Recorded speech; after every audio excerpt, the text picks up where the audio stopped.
Welcome to the Rise of the Trades podcast, the show dedicated to helping you to build, grow, and scale your trades or construction business. All rise for your host, Craig Wilkinson. Welcome to this week's coaching episode of the Rise of the Trades podcast, where we help trades and construction business owners to skyrocket leads, explode net profits without having to graft 60 hours a week and becoming that busy fool.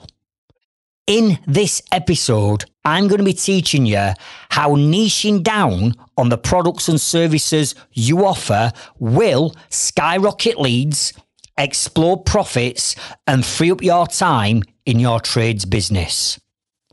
Niching down could be the best decision that you make in your business. Whether you're a plumber, electrician, roofer, or building contractor, you've likely faced the challenge of trying to please everyone by offering everything to anyone. But what if I told you that doing less could actually lead to generating more leads, increased profits, and less stress? Now, before we go there, I'd like to make an announcement. If you're a member of our Trades Freedom Club Facebook group and community, you've probably seen me and my team teasing you with a few posts around some big plans and a big announcement that we're going to be making within the next couple of weeks. And these are the plans that we've put in place, whereby in January, when we come into a new year, the Trades Freedom Club is launching something revolutionary, something that the trades and construction industry has never seen or witnessed before. Now, I need you to keep your eye out inside our Facebook group, because over the coming weeks, we're going to be releasing a link to a priority waiting list. And this is for you to get your name down and express an interest in what we're going to be launching in January. But trust me, what we're going to be launching is going to help and support you in your trades and construction business to help you build, grow, scale, and even sell your business if that's what you wanted to do. So make sure you're keeping your eyes peeled in our Facebook group. If you're not a member of our group, please click the link in and around the show notes and the description of this episode and come and join our safe and thriving trades community. Now, let's transition over to this week's coaching episode.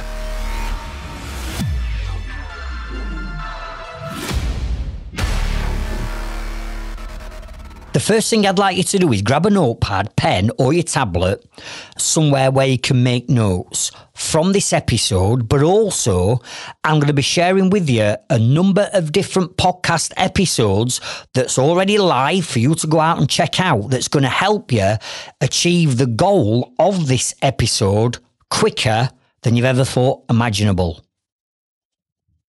Now, there are 3 different stages of business growth that every single business goes through. And trust me, you need to avoid stage number 2 at all costs. But stage number 1 is what we call the survival stage.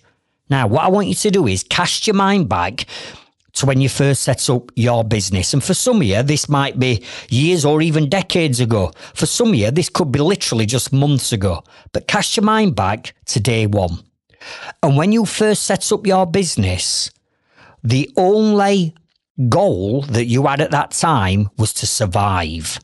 For your business to pay you enough money to cover what your wages were when you worked for someone else, so you can put food on the table, feed and clothe your kids, and just survive. And because we are naive and a little bit green to business, what do we start to do in that survival stage?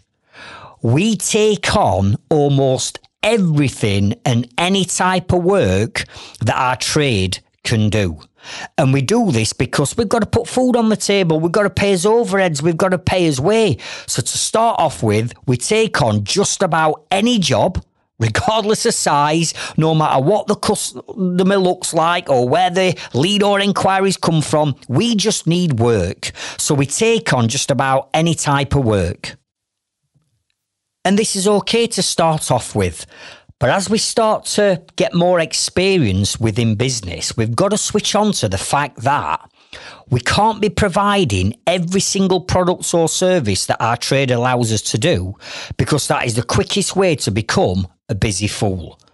What we need to start to do is we need to start to look at everything that we can offer and then determine what is the most profitable product and service that I can offer that's going to make me the quickest, easiest way for the least amount of time of me making money.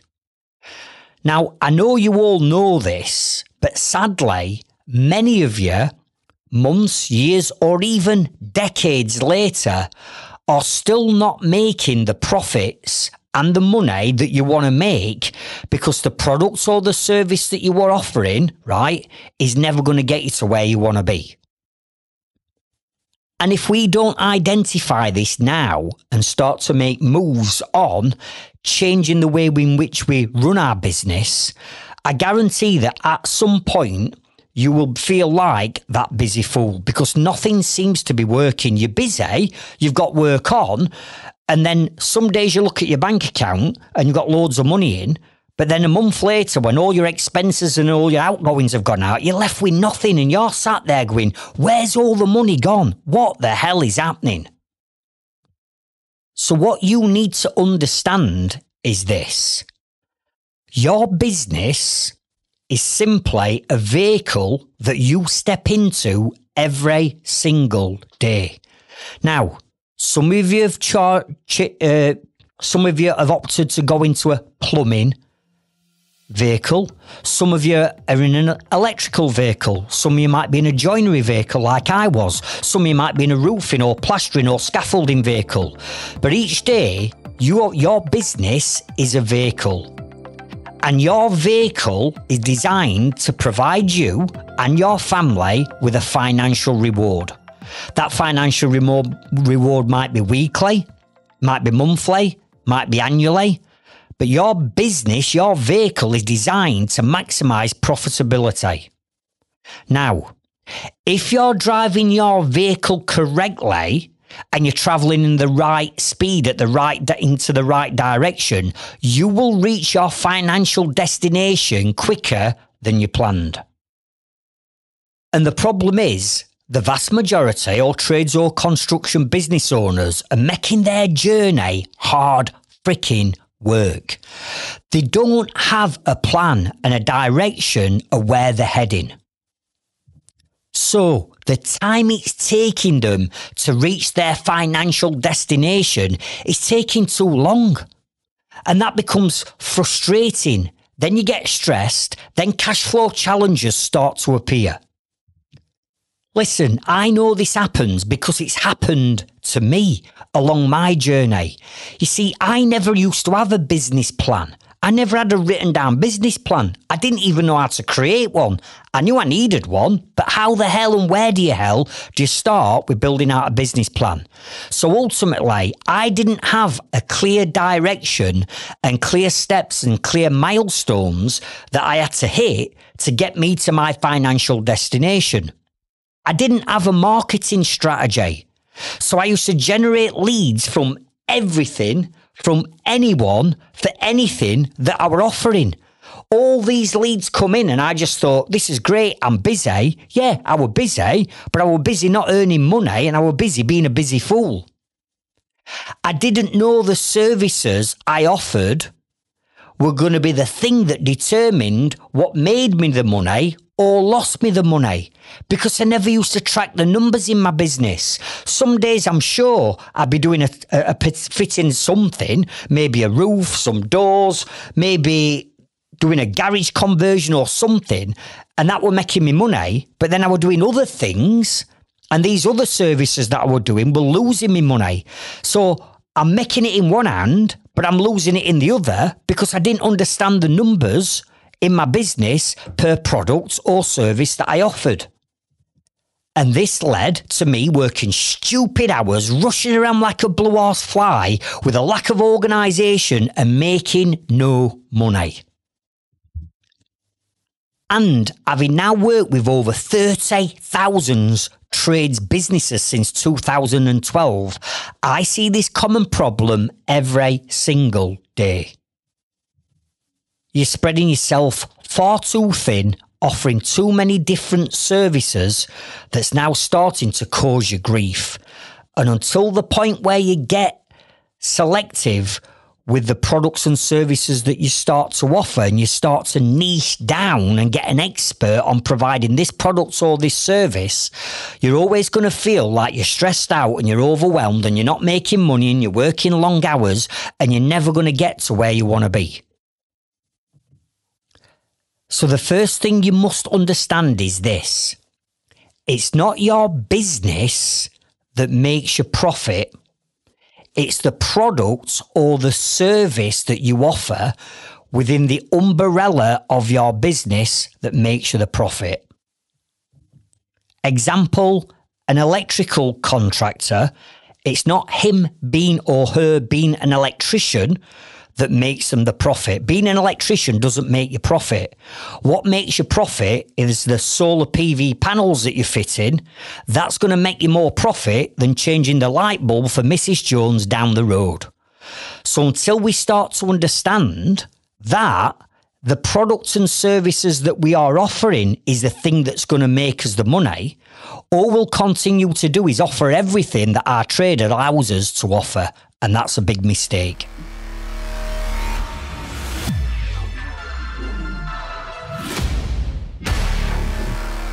I set up my joinery business way back in 1994. And back then I was in survival stage. So what did I start to do? As a bench joiner by trade, I could manufacture doors, windows, stairs and conservatories. I could do first fix, second fix. I do a bit of house bashing. I could do shop fitting, bar fitting. I fitted kitchens. I could build you a loft, a garage or a basement conversion. I'd build you a double-storey extension. I could fix leaky gutters. Because I could do all that, I did it all because that was in the realm of the umbrella of what a joinery business did. But it wasn't until 12 long, hard years later, yes, 12 years I was flogging a dead horse for, before the penny finally dropped and I realised, hang on a minute, Craig, you're a busy fool. You're not making any money. You're working stupid hours. You're rushing around like a blue horse fly. You're here, there and everywhere. 1 minute you're doing this, next minute you're doing that. You can't be organised and productive and efficient doing all that. Right, Craig, out of every single thing that you do, all the different services that you could offer, what is it that makes you the most amount of profit for the least amount of time? Now, back then, I never used to track my numbers, so I had no idea what made me the profit. I literally grafted me bollocks off for 80 hours a week, and at the end of the week or at the end of the month, I was just hoping and praying that I got enough money left in my bank to pay me suppliers, pay any subbies that I had working for me, pay me tax, pay me VAT, and hope and pray that there were enough in the pot left over for me. And most weeks there weren't. By the time I'd shelled out for everything, there were nothing left. Why? Because I'd not niched down. I was offering everybody to everybody, and I didn't even know how to price jobs correctly. I was just looking at labour, looking at materials, whacking a bit of money on top, and that figure just came out of fresh air. And then I'd look at it and go, I can't afford to charge that. If I charge that, nobody will buy it. So what I did is I just conjured up a figure that I'd knock off my own quote and go, yeah, go on, then I'll put it in at that. Is there any wonder that I became a busy fool? I didn't know the numbers and I were offering everyone everything. Now, if you're new to this podcast, welcome. And what I'd suggest you do is go and check out episode number 1. Because in episode number 1, I share my story, my challenges, and what I did to overcome them challenges to build, grow, and sell one of Yorkshire's most profitable domestic building and contracting companies. So go and check out episode number 1. Now, just like me, I'm guessing that some of you listening to this right now are nodding your head going, do you know what, Craig? That's me. I might have got rid of some of the obvious things that don't make me money, but really I'm still not making profit. I'm still rushing around like a blue horsefly. I'm still offering just about everything to anyone. I'm getting leads coming in for everything. We're a bit all over the show. Well, that's because you've not niched down. So you might be, let's say, a plumber. Let's take a plumber as an example, right? So you might be working on a local extension for a local builder, doing a bit of first fix and a bit of second fix on a new extension. You might then be doing some general plumbing work. So you're going down the road and fitting a stop tap for Mrs. Jones or putting someone a new downstairs toilet in. You might be doing emergency call-outs. You might be doing bathroom installations. You might be doing boiler breakdowns and servicing. You might be doing boiler installations. You might have moved over now and started fitting heat pumps and moved into air conditioning. And on top of that, you might be doing some commercial work. I mean, come on. You cannot make money doing all of that. You'll drive yourself nuts. Or you may be an electrician. And again, you might be doing a first and second fix for a local builder on an extension. You might be fixing Mrs. Jones's light switch or putting her a new plug socket in. You might be doing some electrical testing or some pat testing. The day after, you might be fitting a consumer unit. The week after, you might be doing a rewire. Today, this afternoon, you might be fitting an EV charging point. Next week, you might have got your first solar PV installation in. And you might be doing domestic and commercial work. How the hell are you supposed to make money and free up your time when you're doing all that lot? Let's have a look at a building contractor as an example. As a building contractor, flipping heck, your possibilities are endless. And that's what I moved into. As a joiner, it were a natural progression for me to move into doing extensions and new builds and basements and garage conversions and loft conversions. It were natural progression. So as a building contractor, you might be doing repairs and maintenance, refurbs or house bashing, knocking out a wall between a kitchen and a dining room and putting some steels in, building an extension. But what is that extension? Is it a single story? Is it a double story? Is it a wrap round? Are you doing a loft conversion, garage conversion, basement conversion? And are you doing a bit of domestic and commercial? Because if that's what you're doing, you are never gonna make money and profit that you deserve for the time and effort that you're sinking into your businesses. Does this make sense? And when we continue to offer everything, it means that our marketing strategy is so complicated and complex. I mean, let's face it, let's just take that plumber as an example. If you're a plumbing and heating engineer and revert this back to your trade, if you're doing first and second fix for a local building contractor, and that's the type of work that you are bringing in, you've now got to create content that speaks to that market. But then if you're fitting a stop tap and a downstairs toilet for Mrs. Jones Ramp Corner, you've now got to create content to attract that market. Maybe you're doing those emergency call-outs, and now you've got to start creating content for that market. Bathroom installations as a complete all new marketing message and strategy. So now you need one for bathrooms, then you want one for boilers, then you want one for heat pumps, then you want one for aircon. Are you with me? So when you start to break down the marketing in general, there's so much marketing that you've got to do just to attract that type of work. But surely it would be easier if you just maybe had two, well, it could be one. It could be 1, 2, or maybe 3 services that you offer. And then we get laser focused on the marketing strategy to attract those. And when they come in, you know that you are making profit. Why? Because you've run your numbers and you know that they're the most profitable products and service that you can offer. And you sack everything else off. So going back to where I was at back in 1994, is I'd set this business up doing everything, and it took me 12 years till 2006 to realise, hang on a minute, you idiot, something is not right. And what wasn't right is me offering everything and not niching down. So what did I start to do? Okay, I started to look at the numbers in my business for the first time in 12 years. I didn't know what gross profit and net profit and retained profits were. I didn't know what a profit and loss statement were. I knocked up a spreadsheet donkeys years ago, and I started putting all my labour for each job on it and all my materials on each job for it and trying to work out profit. But because I'm working 80 hours a week and stressed out at max, I didn't have time to fuck about filling a spreadsheet in when I got all this work coming on. Are you with me? So I never understood the numbers. So what did I do? I had to start to learn about profit and loss and gross and net profit margins.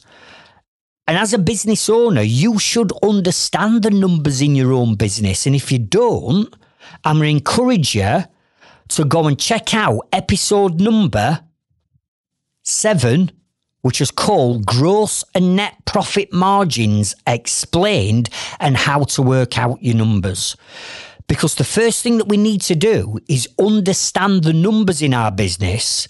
And we've got to start by saying, right, I'm doing all this. I know I don't need to be doing it all, but I don't know at this moment in time what I need to get shut of and what I need to do more of. And the only way in which you're going to discover that is by understanding the numbers in your business and tracking the numbers, your profit and loss, against each type of job that you're doing. Let me give you an example. For you plumbing and heating engineers or plumbers that are fitting boilers one day and then you are doing a bathroom installation the next job, I am telling you now, fitting boilers all day long is more profitable than doing bathrooms. I mean, come on. How difficult are bathrooms? They take 3 to 4 weeks. You're relying on your stockists and wholesalers delivering all of the sanitary ware on time. You've got to rely on a joiner, a sparky, a plasterer, a tiler, and their organisational skills are poor because they don't understand time management. So they can't get to the job on the day that they were promising you were going to get to the job, which means you've now got to go back to the customer with your tail between your legs and tell them that job's now on hold. Relationship starts to strain, right? All you need to do is go and fit a boiler and make £1,000 a day. Right? Get your marketing strategy right. Get 5 boilers a week in. That's £5,000 per engineer that you're making profit on. That's a quick, easy, risk-free way of making money. And also, it frees up your cash flow. So this is what I mean. And this is the examples that I'm starting to give you of what you need to get your mindset into thinking like. So that's what I did. I literally got this QuickBooks Zero Free Agent Sage. I didn't have any accountancy software or anything like that. So back in 2006, I got a version 1 of Zero back in the day. And I thought, right, I now understand what my gross profit is. I now understand what my net profits are. What I'm now going to do is next time I manufacture that conservatory and go and fit it, I'm going to track the numbers. Next time I go and do a loft conversion, I'm going to go and track the numbers. Next time I go and do a re-roof, I'm going to go and track the numbers. Now, this does take a little bit of time if you haven't already got the data. And I hadn't got the data, so I was starting from scratch. But what materialised over a period of time, it worked out that every single product and service that I could have offered and did offer, it worked out that loft conversions made me the most amount of profit for the least amount of time. Yes, loft conversions took on average 8 to 9 weeks, but the profit that we made over that 8 to 9 weeks were more significant and higher than me fixing Mrs. Jones's gutters every day of the week. So I worked out that loft conversions was the most profitable side of my business. So then when I realised this, I thought, right, I can't just sack everything else off and just focus on loft conversions. Because at this point, I got about 8 members of staff working for me on the books and a couple of subbies. So if I just went and sacked all the work off that I did, I wouldn't have enough work to keep my team going. So I thought, right, when I looked at how many loft conversions we'd done the previous year, which were 4, I'm thinking, right, for me to keep 8, 9, 10 people going all the time, I'm going to need 30, 40 loft conversions a year bringing in.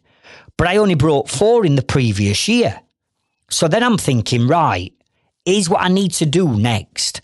I need to focus on identifying who my target market was to attract loft conversions. And then once I knew who the target market was, I had to build a complete new marketing strategy.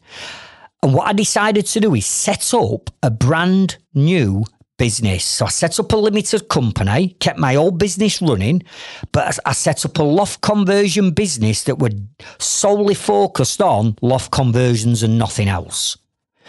I got a new website built. I got all the SEO right for attracting loft conversions for people typing keywords into Google. I started getting involved with blog articles and writing blog articles that started getting SEO'd. I joined LinkedIn, which were the first social media platform that I'd ever joined. So I jumped onto LinkedIn. And all of a sudden, I started to create content that were going to attract loft conversion leads to me. So what I did is I launched the business and I launched the marketing strategy. And to start off with, it was slow. No leads started coming in. But eventually, SEO started to kick in, and all of a sudden, we used to get a couple of leads a week coming in for loft conversions. And that were great, because at that time, my conversion rate was 50%. So I knew that every 2 loft conversions I looked at, I'd win 1.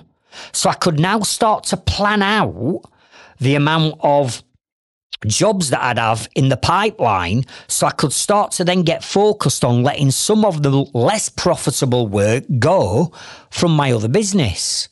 And then lo and behold, within 9 months of that new website and my new business going live, we were getting leads every single day for loft conversions. And within 12 months, I'd switched the old business off and I got rid of all the services that didn't make me profit. And then all of a sudden, all the leads started coming in for loft conversions, which meant every single day I left my house and I left my porch and got in my van and I got in my vehicle that was going to provide me and my family with a financial reward each week. That vehicle now was making me maximum profit. The profitability and the numbers were going up, which means every day me or my team were working on a loft conversion. I were maximising my profit margins. So now my marketing is so much easier because all I'm literally doing is marketing for loft conversions. The leads started coming in, brilliant, but I knew that I was making profit every single day. So all of a sudden, my business started to move and shift. Started making profit, good, healthy net profits for the first time, and the marketing became a doddle. But then something else happened. And I'm thinking, right, everything that I'm doing is rinse and repeat. It's the same type of work day in, day out. So then I got started thinking about putting systems and processes and procedures in place, because everything we did was just the same type of work every day. In other words, we fit in lofts every day. We're not doing roofing. We're not doing joinery manufacturing anymore. We're not doing shop fitting anymore. So I'm thinking, if I put the systems in place in my business to just do loft conversions all the time, then surely when the systems are in place, I can then start to get some time back. So what did I do? Back in 2006, I started working on systemizing and automating the processes within my business, because the customer journey and the flow was exactly the same. The lead would come in for lofts, we'd vet the customer, we'd go out and do a survey. The pricing became a doddle because we're pricing the same things day in, day out. So we put a system in for pricing. We started to put templates in for doing quotes and proposals and estimates. Then I started delegating all that to an admin person. So now I'm not doing any of the pricing. I'm not doing any of the surveying. I got other people doing the surveying, got other people doing the pricing, because we'd systemized it, because we were only doing one thing. And then all of a sudden, I started to get my time back. So now I'm making money and I'm only working a couple of days a week in the business, because the business is now starting to run like clockwork. But then something else started to happen. And that is, we started to become the authority. And we started to become the go-to number one company for loft conversions in our region. And word of mouth started to spread, and we put referral strategies in place, and we upped us game with marketing, and video marketing came into place. My first video went into YouTube in October 2010, and we started utilising video marketing. And then all of a sudden, we started dominating, and leads just kept flooding in. The challenge I had then was keeping up with the amount of work that we could have taken on, because I'd not got enough team to keep taking on the amount of work that were coming in. So what I did in the interim, I put the prices up, whilst I started to find highly skilled, reliable, trustworthy trades to come into my team. And when we found and started employing these on an employed basis and subcontract basis, that's when we started to scale. We started to scale the business. And at this point, I'm almost out of the business. The leads are coming in, the profitable work, the systems were in place, the team were in place, and now I'd cracked it. Now I'd made it. But all that started off with me niching down into one product and one service that we offered. Now you might say, Craig, I know what my most profitable products or services are, and there's 2 or 3 of them. That's fine. If there's 2 or 3 of them, you get laser focused on them. But what we can't be doing is offering 5, 10, 15 different things, because you can't get your marketing right. You can't systemize a business when you're doing 15 different things, and you can't bring a team in to do the same thing day in, day out when you're doing 15 different services. You're all over the place. Do you get me? So your first action task is to understand the numbers in the business and work out of everything that you do, what is the 1, 2, or maybe 3 things that you can offer that is the quickest, easiest, risk-free way of you making money for the least amount of time.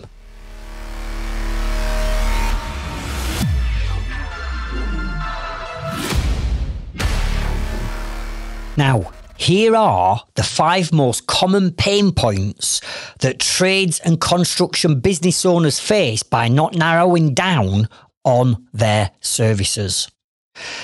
And as I'm sharing these 5, I want you to ask yourself, do I feel, or is this me? Are any of these me? Because if they are, I'm not saying that niching down is going to solve all of these problems, but niching down is going to have a massive positive effect on you getting rid of these problems. Are you with me? So number 1 is overwhelm and burnout.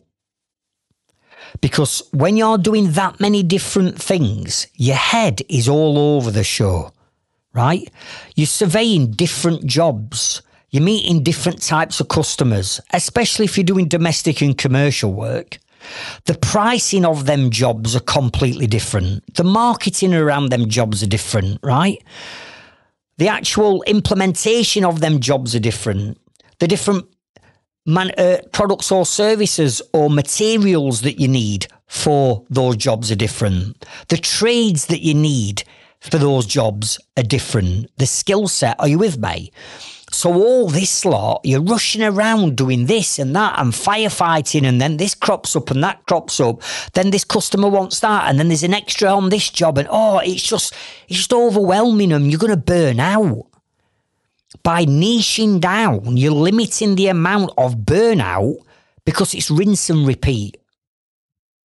Common pain point number 2, difficulty in standing out in a crowded market. In a competitive market and industry that we're all in, right, offering general services as a whole is harder for potential customers to differentiate you from your competitors. What makes you different to them, and them when you offer everything? By niching down, you get to stand out because all of your content on your website is around that 1, 2, or maybe 3 products or services. All the reviews that are coming in from your 5-star Google reviews are for those services. All the video testimonials that you have on your website are for them services. All of the lead magnets and email marketing campaigns built behind the scenes can be for that product or service. So all of a sudden, you start to get noticed and you start to get appreciated for being the go-to company. Why? Because you're standing out and you're becoming an expert in 1 or 2 things and not trying to become an expert in everything. It goes back to that old analogy, isn't it? Jack of all trades, master of none. Well, listen, I want to be a master of one trade and then I want to go out and dominate. And this week on My Inner Circle, we've covered marketing strategy, right, with My Inner Circle members, where I use the word dominate. And what I mean by dominate is this. As a business in today's day and age, I don't believe that you can just stand out by being the same as everyone else, doing the same activity, doing the same marketing, if you like, as everybody else. You've got to stand out and do things different. You've got to be leading the race. You've got to be ahead of the pack. You've got to be a visionary. You've got to start to dominate. I don't know about you, but I'm not happy coming second. Who remembers second place? Nobody. So if you want to become the go-to company and you want to clear up and mop up, you've got to go in with a mindset of, right, I need to dominate, and with respect, and I know this might be a bit of a controversial statement, but go into it to wipe everybody else out. Are you with me? See, there's going to be difficulty in you standing out if you don't niche down and you don't start to dominate. Common pain point number 3, inefficient marketing. Inefficient marketing. And what I mean by this is, as I've already explained, you're trying to market every product and service to everybody, right? Now, the marketing strategy that I teach works like this. You identify the target market that you are wanting to attract. You then understand the pain points of that target market, and we do what we call pain point marketing. Because you're not selling a product or a service, so stop marketing the product and service. What you're actually offering is a solution to solve a problem that your target market have got. Example, we never sold loft conversions. What we sold was pain. The pain of, have you got a growing family and you're running out of space? Maybe you get on great with your neighbours, maybe the kids are settled at school and you can't afford to move house, but you need that extra versatile living space. And if you go into your teenager's bedroom and you open the door and it looks like a bomb's gone off, and you open the curtains and there's a glass of milk with mould on the windowsill, or you go to clean the bedroom and underneath the bed there's a half-eaten mouldy pizza, if that sounds like you, then have you considered a loft conversion?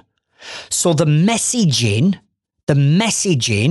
around the marketing content is speaking direct and punching that ideal target market and demographic on the end of the nose. Why? Because you know the target market is, and you know what the pain points are, so it becomes easier to put the messaging together for the marketing. Are you with me?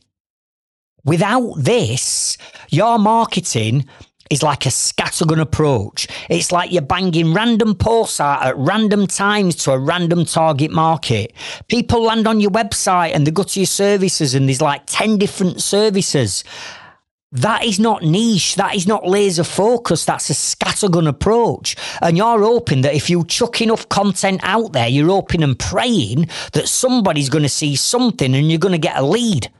But let's face it, when you market like that, a lot of the leads that you're going to get coming in are going to be from time wasters and tire kickers. Why? Because you haven't put a vetting process in place to wean out time wasters and tire kickers. And why can't you put a vetting process in place? Because how can you vet someone when you don't know what it is that they want? And you're offering 10 services and it can be one of them 10 services. You can't vet someone like that. Whereas when we niche down into lofts, we had one vetting process and all the questions that were asked in that vetting form or the scripts over the phone by our admin team when they answered blower, there were questions specific for people wanting a loft conversion. Are you with me? So you've got to get your marketing right. Pain point number 4. You will never achieve the financial freedom that you're pinning your hopes and business is going to provide you for you and your family because you don't understand the numbers or the margins in your business. And again, doing everything, it's like one day you're going to make money, the next day you're going to break even, the following week you're going to lose money. And then you're keeping your fingers crossed like I used to do to make sure that there's enough money in the bank to pay everyone. So if you're sat here now and you've got cash flow problems, that's because you've made poor decisions in the past that have come back to bite you. That could be, I took a bounce back loan out in COVID and blew up money, and now you're still paying that back. Or it could be a case of you don't know how to price jobs correctly because you don't understand the numbers. Or it could be a case of, why are you offering that particular service? Because it's making you no money. You'd be better off not doing the job, staying at home and reinvesting that time into understanding the numbers in your business. So if you want to make more profit, you've got to know the numbers. And when we know the numbers, we know that we need to be selling more of X, Y, and Z product or service. So you've got to get top side of them numbers and get top side of them now. And if you've got cash flow problems and you don't understand the numbers in your business, let me tell you now, no one's coming to save you. That big job that you're pinning all your hopes on is not around the corner because you're a tradesperson. You've not become a business person. Are you with me? So stop keeping your fingers crossed that a miracle's going to happen that's going to save you financially. The only person who's going to save yourself is you by getting to grips with your numbers. Common pain point number 5, inconsistent quality that could damage your reputation.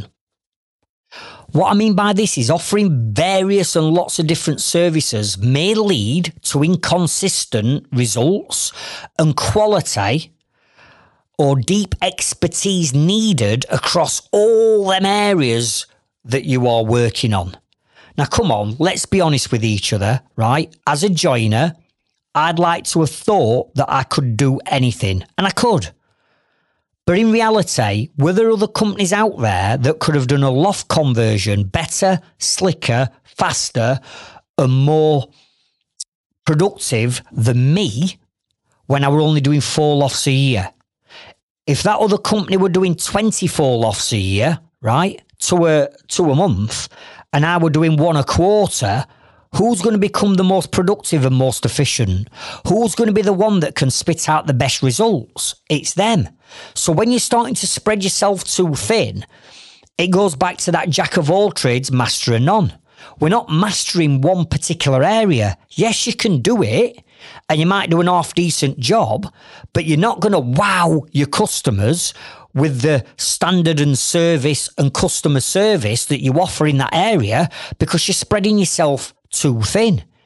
And again, going back to point number 2, which is standing out, you need to stand out. You need to become the go-to expert, the customer service, the customer journey, how you wow your customers, how you deliver that product or service has to be at another level in today's day and age, because there's too many people trying to do everything and trying to become an expert in everything, and they're not becoming an expert in one thing, never mind 10.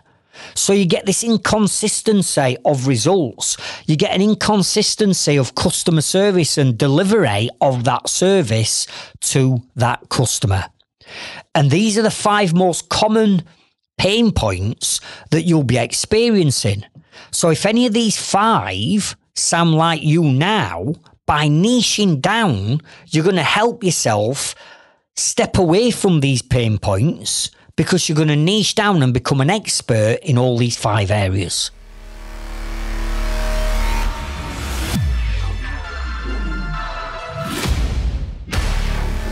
Okay, Craig, I hear what you're saying, and some of what you're saying is ringing true in my ears.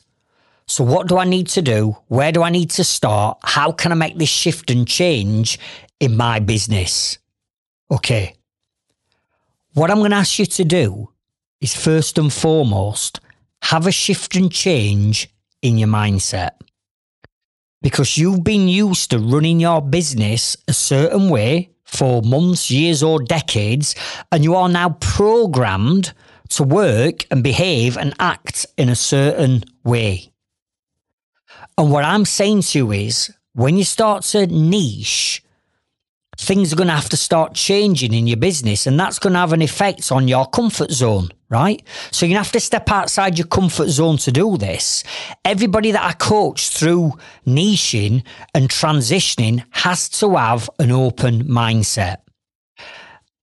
And it's not going to happen overnight, because this is not a 5-minute process. If it were a 5-minute process, everybody would have already done it and everybody would be flying, but they're not.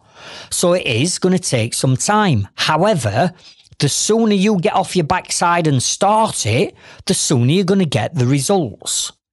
So to make it easy for you, what I've done is I've dissected this down into 8 steps that you need to follow to niche down and transform your business and your life. Okay? So make sure you make a note of these. Step number 1 is the numbers in your business.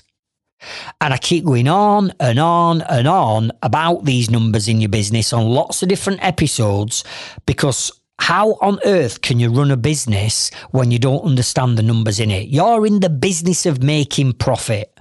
And yes, I accept and I understand that money's not the big driver for everyone.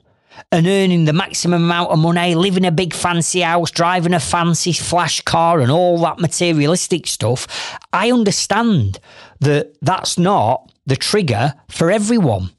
But you can't get away from the fact that money makes the world go round. And if you want to have a better quality of life for you and your family, then you have to understand the numbers in your business. Now, it's up to you how much profit you want to make. Obviously, the more profit you're making and the more you scale, the more profit you're going to make, the bigger house you can have and all that lot, if that floats your boat. But you might say, Craig, I'm happy earning 150 grand a year. I can live comfortably on that. That's okay. It's your choice, but you still got to make that profit. And right now, some of you aren't making that profit and you're a million miles away from where you need to be. So, understand the numbers in your business. And what I want you to start tracking first are the following numbers, right? I want you to track your profit and loss on every single job that you do from this point on. And this can be done in Xero or QuickBooks, or you can knock up a spreadsheet. It's entirely up to you. But if you start to track the profit and loss, you're going to work out what type of jobs are making you the money and which type of jobs aren't. So your profit and loss, your gross profit, and your net profit on each job. And that's what we need to track first and foremost. So step 1, get stuck into your numbers. Step number 2 is your marketing strategy. Now, the first thing you've got to work out with your marketing strategy is when you understand that this is the product or service I'm going to be offering, right? Who's the target market for that product and service? Who are they? And where can we find them in the highest concentration? And are they B2B, business to business, or B2C, business to consumer? Or you might be offering two services, one's B2B and one's B2C, which means you've got two target markets. Are you with me? Now, if you don't know how to work out your target market and you don't know what the 9 characteristics are to identify your B2B and your B2C target markets, I'm going to ask you to go and check out episode number 11. Because in episode 11, I share with you how to work that out. But you can't sell lots of services to a certain demographic until you work out who the hell they are, because not everybody is your customer. If you're a Sparky, not everybody wants solar panels. If you're a plumbing and heating engineer, not everybody wants a new boiler, right? So what is it that that target market wants? Go and work it out. Number 2. You've got to establish your brand authority and your brand positioning in that market, right? You've got to break into that market. You've got to stand out, and you've almost got to arrive on scene and go, right, we are the number one. We are the dog's bollocks when it comes to this, this, and this.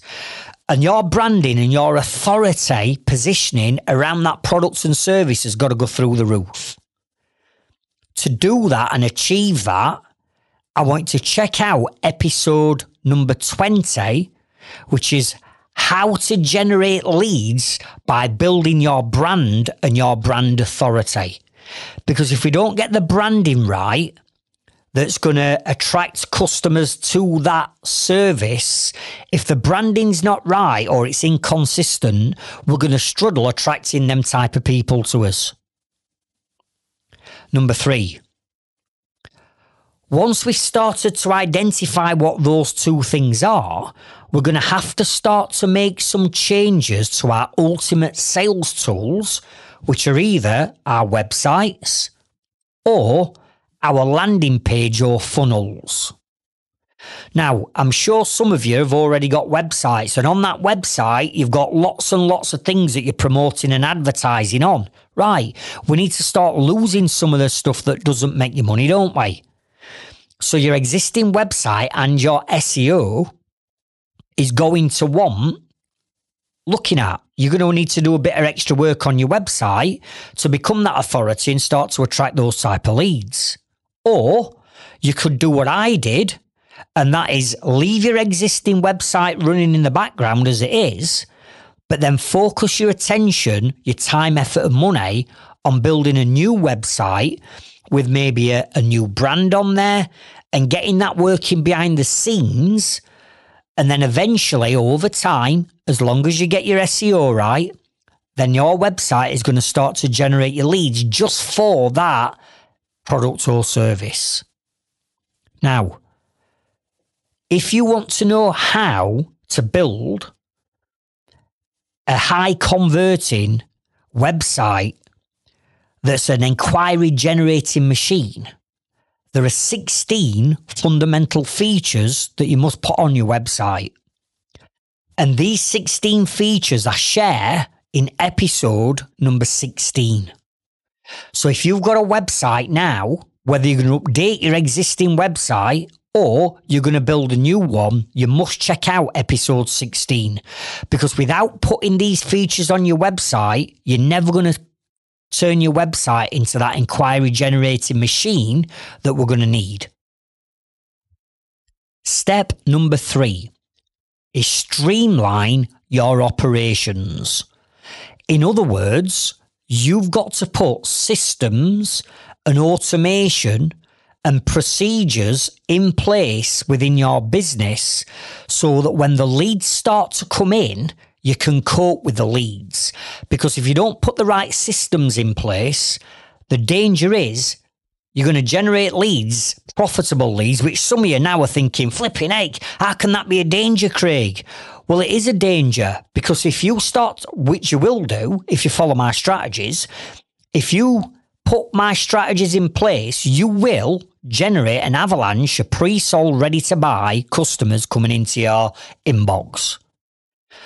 But if you haven't got the systems in place to cope with the influx of leads, all that's going to happen is you're manually going to have to continue to do everything. So you're manually going to have to communicate with your customer. You're manually going to have to go and do the home site or office surveys. You're manually going to have to put your quotes together and pricing. You're manually going to have to email everything out. You're manually going to have to do everything. Now, if you can imagine, if we 10 times the amount of profitable leads coming into your business overnight, how the hell are you going to cope with that lot? There's not enough hours in the day for you to be able to do all that pricing and all that admin work and everything else that goes off behind the scenes. This is where you need systems. So you need to seriously start looking at putting the systems in place because this is literally going to be like rinse and repeat. Every lead that comes in is going to follow the same customer journey. And if we can put that customer journey into a system that starts to run our business like clockwork, then we start to free up our time. So the 3 different types of systems that you're 100% going to need in your business to make it run like clockwork are as follows. Number 1, you're going to need an accountancy type of software system. And I'm hoping and guessing that the vast majority of you will have these already. So something like QuickBooks, Xero, Free Agent, Sage, right? Some of the most popular types of software will be able to track all them numbers, do all your invoicing, pull all your financial reports off, all within your accountancy software. So even if you are a new startup business now and you're banging invoices out on a Word document or you're using these cheap free apps on your phone, that's okay now while you're in survival mode. But as you start to scale your business, those apps will not cut the mustard. For you to understand the numbers in your business, you're going to need, I would recommend, Xero or QuickBooks. Now, that will take care of all the financial side of your business. But then what's going to take care of all of the sales and all of the marketing? In other words, when them leads comes in, what software is going to deal with it? Because if you're just relying on a lead coming into your inbox and then you manually having to deal with that lead to push them down your customer journey to a point where they become a paying customer, you're doing everything manually. So the software that we recommend for your marketing and to deal with all of your sales and your sales pipelines is Leadzilla. And there'll be a link in the description of this episode for you to start your 14-day free trial in Leadzilla. Now, there's one piece of software that's missing. And that piece of software is what we call a job management piece of software. So Xero, QuickBooks are looking after the numbers. Leadzilla's looking after your marketing and your sales, but what's looking after the day-to-day job management of your business? In other words, what jobs have you got on? What customers have you got on? What labour do you need on what job? What materials do you need for each job? Are you with me? You've got to manage the job management. And for that, we recommend ServiceMate. ServiceMate is a great job management system. There are others out there, but ServiceMate is fantastic. And with respect to the people that have said, I've tried ServiceMate and I didn't get on with it, because there might be somebody out there that says that. There is with any piece of software, isn't there?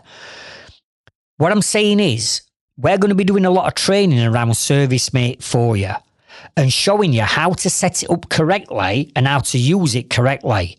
So if you've tried to do this on your own without having your hand held, that's probably why you might be frustrated with ServiceMate or Leadzilla or Xero or QuickBooks. We're going to be doing a lot of training moving forward with you to show you how to set these systems up and how to get your business to run like clockwork.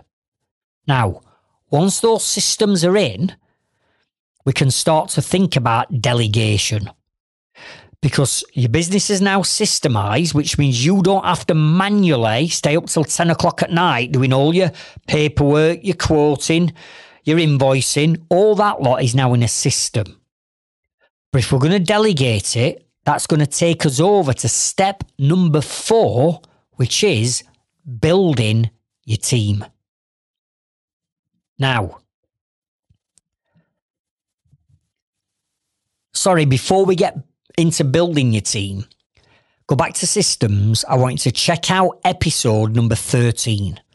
And that's called How to Systemize and Automate Your Trades or Construction Business. And that's where I start teaching you what you need to do to put them systems in place. Okay, step number 4 is now team. Think about it. We know the numbers. The marketing's bringing in the profitable leads. The system's dealing with all these leads and sales and marketing and communication between you and your customer. The next thing we need to do is start to bring a team in to help to grow your business, because you can't be on the tools and doing all this behind the scenes. So the idea is you're going to get off the tools if that's what you choose to do. So with a team or with your existing team, at some point, we need to share the new vision of where our business is now going, because your business is now starting to morph and change and take a different shape, isn't it? We're now starting to get laser focused and things are going to start to change. So you've got to share that vision with either your existing team or your new team, so they're on the same page as you. If this is the new direction of the business and if this is where we're going, your team needs to understand what that vision is, because otherwise you're going 100 miles an hour in one direction, but your team's stuck in another. Are you with me? Now, remember what I said at the beginning of this episode. Your job as a business owner is to get you and your business to that final destination as quick and as efficient as we can. To do that, we're going to need that team, hence the reason why they're going to need to know what the vision is. But as well as sharing the vision, you need to share the mission. And the mission is, how are we going to achieve that vision? In other words, what stepping stones, what changes, what things do we need to introduce into our business to help us achieve that vision? And some of this could be, right team, we're going to have a new brand. We might even set up a new business. We might have a new business name. We're going to need a new website. We're going to need a new marketing strategy. We're going to be implementing systems such as Leadzilla or ServiceMate that you're going to have to use. Are you with me? So they need to understand what the vision is and what are the different positive changes that you're going to introduce to get them to help you get to where you want to be. And then finally, it's employing new staff or subcontractors and then training your existing or new staff up on the new systems that you've introduced. Because let's say ServiceMate as an example, which we now know is a job management system, you're going to need to get your team to use that system. So they're going to need an iPad or maybe an app on the phone where they're going to have to start communicating with you and your customers through ServiceMate. So your team might need some training on how that system works. Now, I want you to go out and check out episode number 15. Because in episode 15, I share with you how to build a trustworthy and reliable team that's going to help you to scale your business. Step number 5 is establishing supplier relationships. What I mean by this is time and money affect profitability. So we've got to make sure that we start to build up a really good relationship with our suppliers.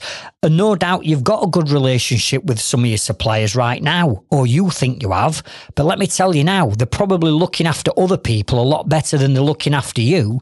You think they're looking after you well, but in reality, they're not. So what we've got to do is we've got to approach our supplier, explain to them what it is, that the plan is a little bit like the vision with the team, and this is what we're doing, and that you want to renegotiate some more prices. You want leaner prices, right? Because you're going to be ordering more of whatever it is. Yes, it might not be happening tonight and overnight, but it will be happening in the near future. So even just going to them now and explaining this and getting all excited and passionate about it and just saying, look, what could you do with prices now? Never mind when I start unleashing loads of materials on you. They might even have a look at your prices now. But it's not just the prices, is it? It's the service that they offer. Because I'm sure that you book delivery slots in. Please don't tell me you're a delivery van driver for your own business. Don't tell me that you're driving round unless it's an emergency, or you've got your team driving round picking materials up for wholesalers or merchants, because I mean that is just dead money, right? If you get organised and you get sorted with delivery slots and materials and what you want, which you'll be able to if you start to niche, there should be no reason, unless it's an emergency, why your team are driving round wasting your time and money tossing it off in builders merchants or wholesalers, because a lot of times that's what your team are doing. Are you with me? In fact, this last week on my inner circle, talking about marketing strategy, one of my inner circle members has said that it was Lee Jones, actually. So, Lee, if you're listening to this, thank you. Lee Jones said he stopped his team from going into a certain suppliers because the suppliers has now got a Xbox or a PlayStation and a dartboard and a coffee machine in there. And why are they doing that? They want to keep you in their merchants as long as they can, but that's costing you time and money. Are you with me? Anyway, I digress. What I'm saying is, building better supplier relationships, forging better prices, buying maybe in bulk, right? You're going to get your prices on your materials down. Therefore, you're going to be making more profit. But also, delivery slots are at a premium, aren't they? And if you get super organised, you could book maybe your delivery slots in a week for some of you, maybe a couple of days, 48 hours beforehand, and you want to get them delivery slots because everybody wants them. So here's a quick tip. Here's what we used to do, right? And here's what I tell my inner circle members to do. Sales reps from your merchants and that are great. And they'll come round at Christmas with a bottle of wine and all the freebies, free tape measure, free pencils, all that palaver, right? But when did you ever go to your best supplier and give them a bottle of wine? Or when did you take that rep out to a day at the races, or get all your reps together, right? Take them all out at races for a day, Because doing things like that and giving something back to them when they don't get anything like that from hardly anybody, that is going to stand you in good stead. So we used to look after our suppliers. They'd look after us, so we'd look after them. And therefore, if we wanted a quick delivery, it's Craig, no problem, mate. We'll make sure that you get that delivery. Don't you worry about that. Why? Because I built up that relationship. It's networking. You scratch my back, I scratch yours. So as you start to scale this up and you're going to be doing more jobs, you're going to want more materials, and you want the materials delivering like now. Yeah. So time and money equals profitability. So you've got to get your suppliers on your side. Step number 7 is what I call scale, rinse and repeat. And what I mean by this is you should just be able to rinse and repeat everything that you do. It's like on autopilot. It's like on clockwork. Because when you start to niche down to either a single service or a couple of different services, scaling your business becomes more straightforward as you can refine and perfect the operations that it takes from a lead coming in to getting a 5-star review and a video testimonial at the end of the job and everything in between.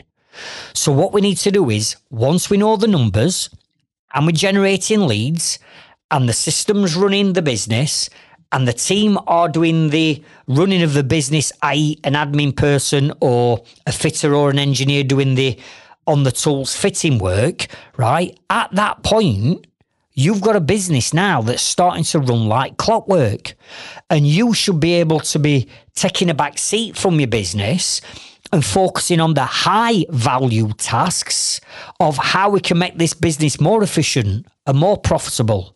You're now going to have a time of what you want to do with a choice of what you want to do with your time. So at this point, you are now becoming financial and time free. And this is what I call the rinse and repeat method. You get fantastic and brilliant at delivering a product and service. Just keep doing it more. Keep refining the process. Keep refining the customer journey. Keep refining the customer service. And all of a sudden, you will be the number one. And let me tell you now, when you become the number one and you're in such demand, it's almost a bit like keeping up with the Joneses. Oh, I need to use that company because my neighbour or my friend or my business partners used them, and therefore I need to save face. And all of a sudden you start to become a little bit exclusive, especially if you wrap your marketing strategy around exclusivity and bringing the emotional fear of missing out. And then what you do then is you put your prices up.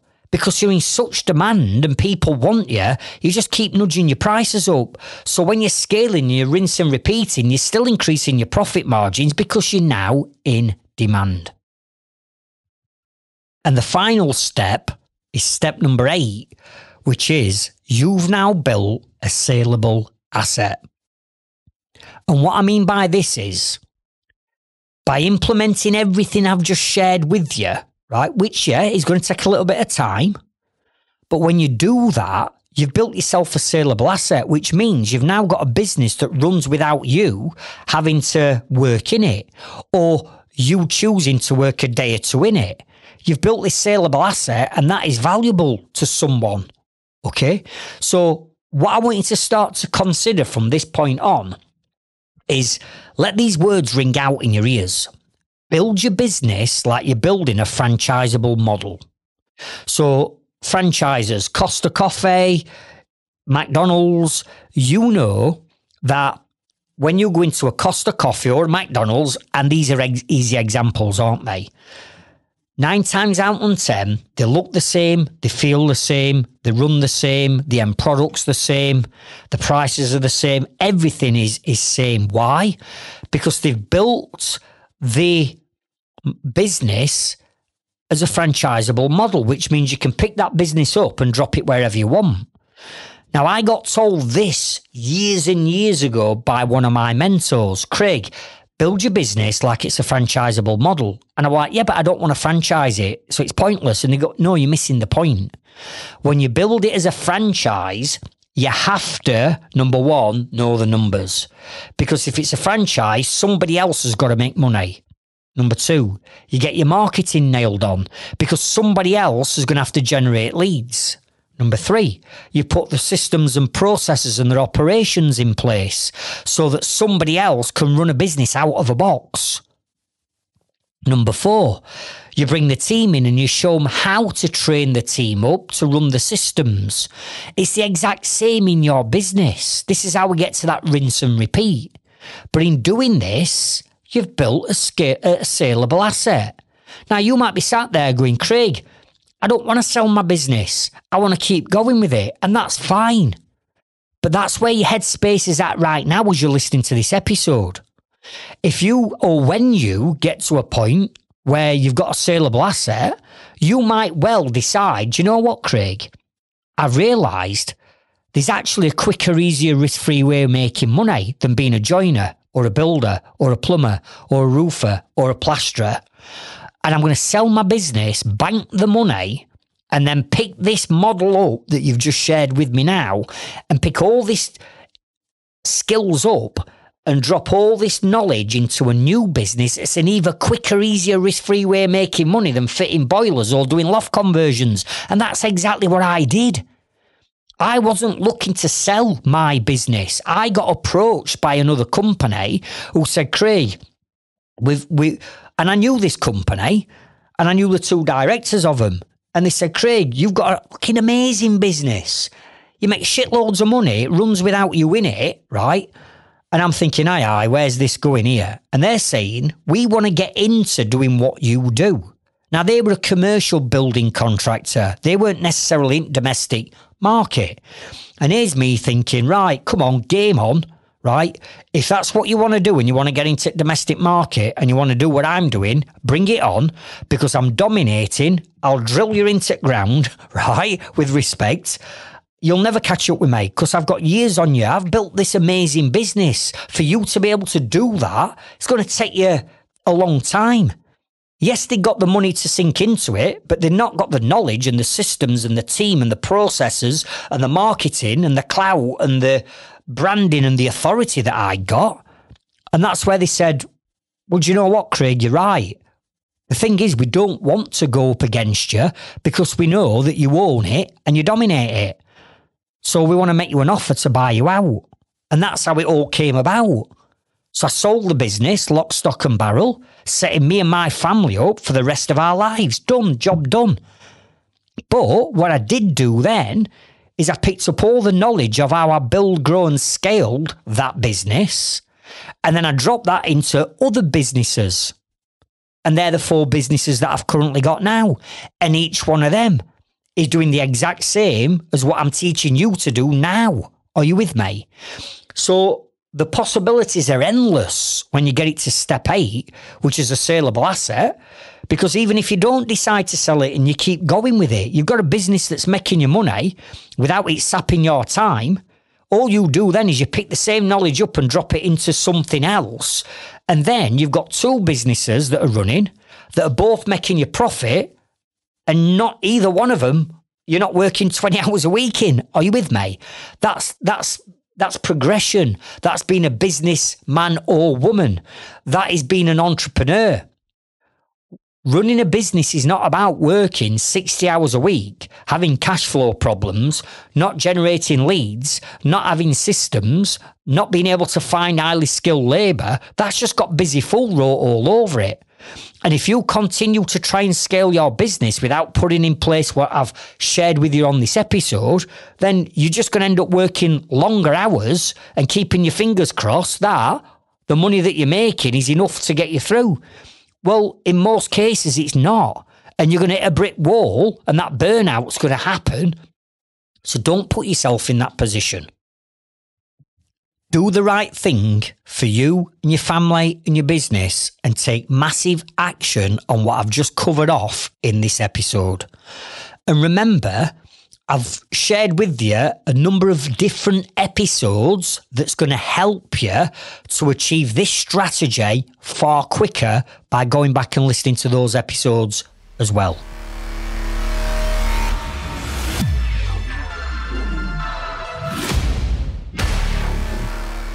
Now, I'd love to hear what your thoughts are from this episode, but more importantly, what products and services are you going to decide to part companies with in a given time?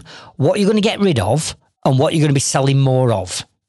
And I'd love you to come over to our Facebook group and just share that with me. Tag me in within our Facebook group.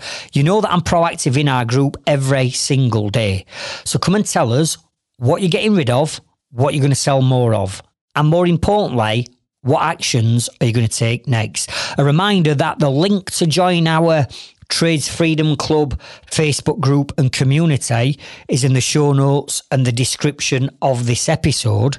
And again, if I can remind you that the exciting new announcement where we're going to be launching our priority waiting list as part of this announcement is going to be happening within the next couple of weeks. So please keep your eyes peeled inside our Facebook group because you do not want to miss out on what it is we're going to be unleashing to help you to build, grow, scale, and even sell your business.